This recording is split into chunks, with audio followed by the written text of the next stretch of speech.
So, hey guys, tinan nyo ang laruan ng aking bunso. Diba? Ginawa niya yan. So, andito siya sa kanyang makalat na kubo. Ayan, tingnan mo. Gawa siya ng TV. Gumawa daw siya ng TV. So, ayan, ginawa niya upuan. Yung mga, tsaka, ayun yung TV niya, oh. Ayun, oh. Yung TV niya. Tabi, bebe. Tabi. Papakita natin TV. Ayun yung TV niya, oh. Yung box. Tapos, ginawa niyang, nilagay niya yung cellphone niya doon sa loob. Para meron siyang kunwaring TV. So, nanonood siya dito. Ginawa niya yung upuan. O, diba? Ang kulit ng bata. Sige, bebe, manood ka na dito. Dali, manood ka na dito.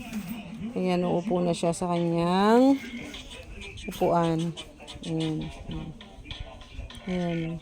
O, yan daw yung kanyang TV. O, diba? Baka creative. Naisip ng batang makulit.